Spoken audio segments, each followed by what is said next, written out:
ಇಂದೇ ಡೌನ್ಲೋಡ್ ಮಾಡಿ ಮತ್ತು ನಿಮ್ಮ ನೆಚ್ಚಿನ ಶೋಗಳನ್ನು ಆನಂದಿಸಿ.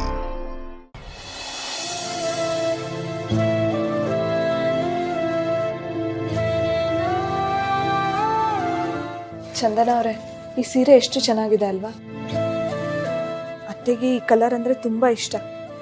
ಅತ್ತೆ ಈ ಸೀರೆ ಉಟ್ಕೊಂಡಿದ್ರೆ ಎಷ್ಟು ಮುದ್ದಾಗಿ ಕಾಣಿಸ್ತಿದ್ರಲ್ವಾ?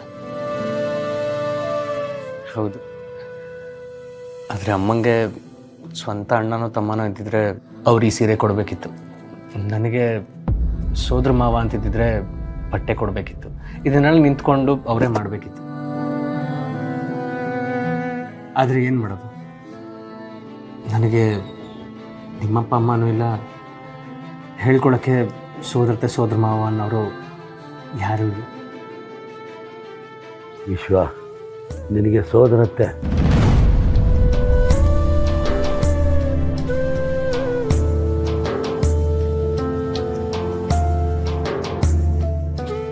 ನಿನಗೆ ಅತ್ತೆ ಮಾವ ಇದ್ದಾರೆ ಕಣೋ, ಆದರೆ ಇದ್ದೂ ಇಲ್ದಂಗಿದ್ದಾರೆ.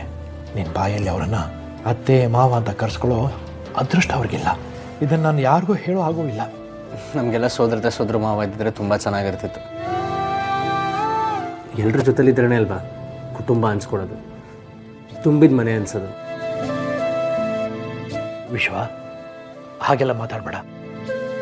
ನೀನು ಹೊರಗಡೆ ಸುತ್ತಾಡಿ ಸುಸ್ತಾಗಿರ್ಬೇಕು ಅನ್ಸುತ್ತೆ. ಹೋಗು ಮಲ್ಕೋ. ಸರಿ.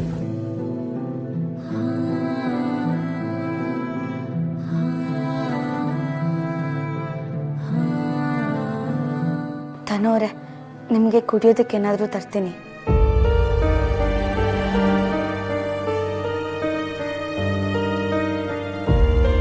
ಅಪ್ಪ, ಏನು ಹೇಳ್ಕೊಟ್ಟಿದ್ದೆ ನೀನು? ಅವ್ರ ತಲೆಯಲ್ಲಿ ಏನೋ ತುಂಬಬೇಡ. ಅದು ಮುಗ್ದೋಗಿರೋ ಸಂಬಂಧ ಮುಗ್ದೆ ಹೋಗಲಿ, ಮತ್ತೆ ಶುರು ಮಾಡೋದು ಬೇಡ. ಅವಳು ಇಲ್ಲಿ ಬಂದಿದ್ಲು, ಸಾವಿನ ಮನೇಲಿ ಅವಳ ಹತ್ರ ಏನು ಮಾತಾಡೋದು ಬೇಡ. ಬಂದಿರೋ ಜನ 100 ಥರ ಮಾತಾಡ್ಕೊಳ್ತಾರೆ ಅಂತ ಸುಮ್ಮನೆ ಇದ್ದೆ. ಅವಳು ಇಲ್ಲಿ ಬಂದು ಹೋದ್ಮೇಲೆ ಅವಳ ಬಗ್ಗೆ ಏನೇನು ಆಡ್ಕೊಂಡಿದ್ದಾರೆ ಗೊತ್ತಾ ನಿನಗೆ? ಅವಳು ಮತ್ತೆ ಈ ಮನೆಗೆ ಬರೋದು ಬೇಡ.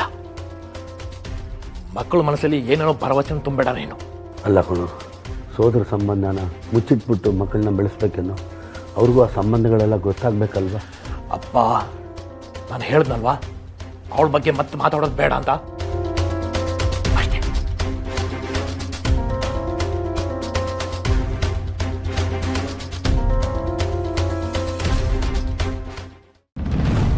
ಏನು ಭಾವನಾ ನಿಮ್ಮನ್ನ ನೋಡಕ್ಕೆ ಅಂತ ಬಂದಿದ್ಲಂತೆ? ಬಂದಿದ್ರು. ಜೊತೆಗೆ ನಿಮ್ಮ ಗಂಡನೂ ಬಂದಿದ್ರು. ಸಿದ್ದು ಮೇಲೆ ಹಾಕಿರೋ ಕೇಸ್ನ ವಾಪಸ್ ತಗೊಳ್ಳಿ ಅಂತ ಕೇಳ್ಕೊಳಕ್ಕೆ. ನೋಡಿ ರವಿ ಅವರೇ, ಆ ಭಾವನಾ ಅದು ಏನೇ ಪಿತೂರಿ ಮಾಡಿದ್ರು ಅದನ್ನ ಸಪೋರ್ಟ್ ಮಾಡಕ್ಕೆ ಅಂತ ನನ್ನ ಪೆದ್ದ ಗಂಡ ಯಾವಾಗಲೂ ಅವಳ ಜೊತೆ ಇದ್ದೇ ಇರ್ತಾರೆ. ಅದಕ್ಕೆಲ್ಲ ನೀವೇನು ಕೇರ್ ಮಾಡೋದಕ್ಕೆ ಹೋಗ್ಬಿಡಿ. ಸರಿ, ಆಮೇಲೆ ಏನಾಯ್ತು? ಆಮೇಲೆ ಇನ್ನೇನು, ನಾವೇನೋ ನಡೆಸ್ತಾ ಇದ್ದೀವಿ ಅಂತ ಅವ್ರಿಗೆ ಅನುಮಾನ ಬಂದಿದೆ ಅಂತ ಅನ್ನಿಸ್ತಿದೆ. ನಾನು ಒಬ್ಬನೇ ಇದ್ದಿದ್ದಕ್ಕಾಯ್ತು. ಸೌಪರ್ಣಕ್ಕೆ ಏನಾದ್ರು ಇದ್ದಿದ್ರೆ ಆ ಭಾವನಾ ಡ್ರಾಮಾ ಇಮೋಷನ್ಗೆ ಮೈಂಡ್ ಚೇಂಜ್ ಮಾಡಿ ಕೇಸ್ ವಾಪಸ್ ತಗೋತಿದ್ಲು ಅಂತ ಅನಿಸ್ತಿತ್ತು. ನೋಡಿ, ಸೌಪಿ ಯಾವುದೇ ಕಾರಣಕ್ಕೂ ಆ ಥರ ಮಾಡಬಾರ್ದು. ನೀವು ಅವಳಿಗದು ಏನು ಕತೆ ಹೇಳ್ಕೊಂಬಂದಿದ್ದೀರೋ ಅದನ್ನೇ ಇನ್ನೊಂದಷ್ಟು ದಿನ ಕಂಟಿನ್ಯೂ ಮಾಡಿ.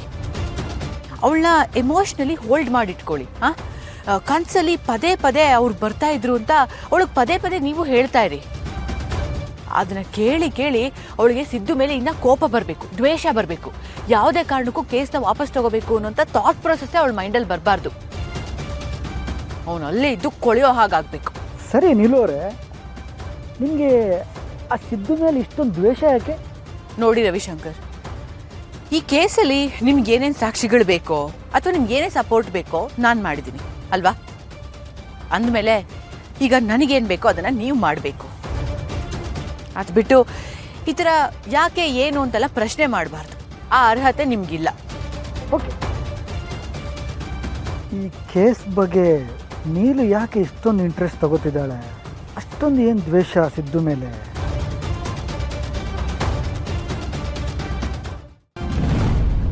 ಏನೋ ಮಾತಾಡ್ತಿದ್ಯಾ? ನಿನ್ನ ಅಪ್ಪನ ಮುಂದೆನೆ ಎದುರು ನಿಂತು ಮಾತಾಡೋಷ್ಟು ಧೈರ್ಯ ಬಂದ್ಬಿಡ್ತಾ ನಿಂಗೆ? ಸಿದ್ದುನು ಹಾಗೆ ಮಾಡ್ತಾನೆ, ನೀನು ಹಾಗೆ ಮಾಡ್ತಿದ್ಯಲ್ಲೋ. ಅವನ್ ಗಾಳಿ ನಿನಗೆ ಬೀಸ್ಬಿಡ್ತಾ? ಏನ್ ಅನ್ಕೊಂಡ್ಬಿಟ್ಟಿದಿರೋ ನೀವಿಬ್ರು? ಅಣ್ಣನಾಗಿ ತಮ್ಮನ ಬುದ್ಧಿ ಹೇಳೋದ್ ಬಿಟ್ಟು ನೀನು ಅವನ ಜೊತೆ ಸೇರ್ಕೊಂಡ್ಬಿಟ್ಟಿದೀಯಾ? ಸಿದ್ದು ಹತ್ರ ಹೋಗಿ ನೀನ್ ಮನೆ ಬಿಟ್ಟು ಬಂದಿದ್ದೆ ಸರಿ ಅಂತ ಕುಮ್ಮಕ್ ಕೊಟ್ಟು ಬಂದವನು ನೀನೇ ಅಲ್ವೇನೋ? ಈಗ ನೋಡಿದ್ರೆ ಅಣ್ಣ ತಮ್ಮಂದ್ರು ಒಂದಾಗ್ಬಿಟ್ಟು ನನ್ನ ಗಂಡನಿಗೆ ಬಾಯಿ ಬಂದಾಗ ಬೈತಿದ್ದೀರಾ. ಹೆತ್ತು ಹೊತ್ತು ಸಾಕಿದ್ದಕ್ಕೆ ಇದೇ ಅಲ್ವಾ ನೀವು ಕೊಡ್ತಿರೋ ಮರ್ಯಾದೆ? ಆಯ್ತೇನವ, ಸಮಾಧಾನ ಆಯ್ತೇನವ? ನಿನಗೆ ಹೆಂಗೆಲ್ಲ ಚೆನ್ನಾಗಿರ್ಬೇಕು ನನ್ನ ಮಕ್ಕಳು ಅಂತ ಅದೋ ಹಂಗೆ ನನಗೂ ಅವ್ನು ನನ್ನ ತಮ್ಮ ಅಂತ ಅದೇ, ಅವನ ಮೇಲೆ ನನಗೆ ಪ್ರೀತಿ ಅದೇ. ಇಲ್ಲಿ ಗಂಟ ಮಾಡೋದ್ನೆಲ್ಲ ನೀವು ಮಾಡ್ಬಿಟ್ಟು ಅವ್ರ ಮೇಲೆ ಒರೆಸ್ಬಿಟ್ರೆ ಹೆಂಗವ? ಅಷ್ಟಕ್ಕೂ ಆ ಹುಡುಗಿ ನಮ್ಮ ಸಿದ್ದು ಹಿಂದೆ ಬಂದಿರಲ್ಲ ಕಣವ. ನಮ್ಮ ಸಿದ್ದುನೇ ಆ ಹುಡುಗಿಗೆ ಕದ್ದು ಮುಚ್ಚಿ ತಾಳಿ ಕಟ್ಟಿದ್ದು ಅಲ್ಲ. ಆ ಹುಡುಗಿನ ದ್ವೇಷ ಮಾಡಕ್ ಹೋಗಿ ಸ್ವಂತ ಎತ್ತು ಮಗನ ಜೀವನನೇ ಹಾಳು ಮಾಡ್ತಾ ಇದ್ದೀರಲ್ಲ, ಇದು ನಿಮ್ಗೆ ಅರ್ಥನೇ ಆಯ್ತಲ್ವೇ? ಮನೇಲಿರೋರ್ಗೆ ಹಿಂಗ ಮಾಡಿದ್ರೆ ಇನ್ನು ಹೊರ್ಗಿನ ಜನಕ್ಕೆ ನೀವು ಇನ್ನೇನ್ ಮಾಡಿರಿ? ನೀವ್ ಯಾರು ಮನುಷ್ಯ ಇಲ್ವೇ? ನಿಮಗೆ ಮನುಷ್ಯತ್ವನೇ ಇಲ್ವೇ? ಲೇ ಮರಗೌಡ, ನನಗೆ ಮನುಷ್ಯತ್ವ ಇರೋದಕ್ಕೆ ಕಲ ನೀನು ಇನ್ನೂ ಮನೇಲಿ ಮಡಿಕೊಂಡಿರೋದು. ಇಲ್ಲ ಅಂದಿದ್ರೆ ನಿನ್ನೂ ಯಾವತ್ತೂ ಆಚೆಗೆ ಹಾಕ್ಬಿಡ್ತಿದ್ದೆ. ಈಗಲೂ ಅಷ್ಟೇ, ನೀನು ಬೋವ ಮಾತಾಡ್ತಾ ಇದೆಯಾ, ನೀನು ಹಿಂಗೆ ಮಾತಾಡ್ತಾ ಇದ್ರೆ ನಿನಗೂ ಅವನು ಬಂದಿದ್ದ ಗತಿನೇ ಬರೋದು. ಹುಷಾರಾಗಿರೋ. ರೀ, ನಿಮ್ಗೆ ಯಾಕ್ರಿ ಬೇಕು ಇದೆಲ್ಲ? ಅಲ್ಲ ರೀ, ಅಪ್ಪ ಅಮ್ಮನ ಮನಸ್ಸಿಗೆ ನೋಯಿಸ್ಬಾರ್ದು. ಅಪ್ಪ ಅಮ್ಮ ಹೇಳಿದ್ದನ್ನ ಕೇಳ್ಕೊಂಡು ಅವ್ರಿಗೆ ಗೌರವ ಕೊಟ್ಕೊಂಡಿರ್ಬೇಕು. ಹಿರಿಮಗ ಆಗಿ ಇಷ್ಟು ನಿಮಗೆ ಗೊತ್ತಿಲ್ವಾ? ಇದನ್ನ ತಾನೇ ಮನುಷ್ಯತ್ವ ಅಂತ ಕರೆಯೋದು. ನೀವು ಮಾಡಿದ್ರೆ ಅದನ್ನ ಮನುಷ್ಯತ್ವ ಅಂತ ಕರೀತಾರಾ? ಇನ್ನ ನಿಮ್ಮ ತಮ್ಮ ಏನು ದೊಡ್ಡ ಸಾಚಾನ? ಅವ್ನು ಮಾಡಿರೋದೆಲ್ಲ ಒಳ್ಳೆ ಕೆಲಸನೇನಾ? ಅವ್ನು ಮಾಡಿರೋಂಥ ಎಲ್ಲ ಕೆಲಸಗಳನ್ನು ಮಾವ ಇಷ್ಟು ದಿವಸ ಸಹಿಸ್ಕೊಂಡ್ರು.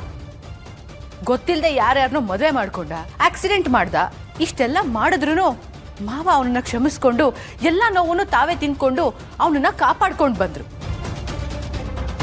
ಇಷ್ಟೆಲ್ಲ ಮಾಡ್ದವ್ರಿಗೆ ಅವನು ಮಾಡಿದ್ದೇನು? ಮಾವಂಗೆ ಅತ್ತೆಗೆ ಒಂದು ನಯಾ ಪೈಸೆ ಬೆಲೆ ಕೊಡದೆ ಇರೋದು. ಅದಕ್ಕೆ ಈಗ ಇವರಿಬ್ರು ಅವನ ವಿರುದ್ಧ ತಿರುಗಿ ನಿಂತಿದ್ದಾರೆ. ತಪ್ಪೇನ್ರಿ ಇದೆ ಇದರಲ್ಲಿ? ಇದೆಲ್ಲ ನಿಮ್ಮಂತ ಪೆದ್ರಿಗೆ ಎಲ್ಲಿಂದ ಅರ್ಥ ಆಗ್ಬೇಕು? ಸುಮ್ಮನೆ ನಡೀರಿ ಒಳಗೆ. ನೋಡು, ನಿನಗೂ ಇದಕ್ಕೂ ಸಂಬಂಧ ಇಲ್ಲ, ಮಾತಾಡ್ಬಿಡ ಅಂತ ನಿಂಗೆ ತುಂಬಾ ಸಲ ಹೇಳಿವ್ನಿ. ನಮ್ಮಪ್ಪ ನಮ್ಮವ್ವ ನನ್ನ ತಮ್ಮನ ವಿಷಯ ಕಣ ಮೇಲೆ ಮಾತಾಡ್ತಾ ಇರೋದು, ನೀನು ಅವಳ ಮೇ ಮದ್ಯ ಬಾಯ್ ಹಾಕಕ್ಕೆ? ನೋಡು, ನಂಗೆ ಗೊತ್ತು ಕಣಮಿ, ಇಷ್ಟೆಲ್ಲ ಆಗಕ್ಕೆ ನೀನೇ ಕಾರಣ ಅಂತ ಗೊತ್ತಿದ್ರು ಸುಮ್ಮನೆ ಯಾಕೆ ಗೊತ್ತೆ? ನೀನು ಭಾವನ ನಂಗೆ ಇನ್ನೊಂದು ಮನೆಯಿಂದ ಬಂದು ಹೆಣ್ಮಗಳು ಅಂತ. ನೋಡು, ಹೆಣ್ಣು ಮಕ್ಕಳ ಮೇಲೆ ಕೈ ಮಾಡೋದು ನಮ್ಮ ವಂಶದ ಪದ್ಧತಿ ಅಲ್ಲ. ಹಂಗಾಗಿ ಉಳ್ಕತಾ ಇದೆಯೇ ಹುಡುಗ ಬರೋದು ಮಾತಾಡಕ್ಕೆ.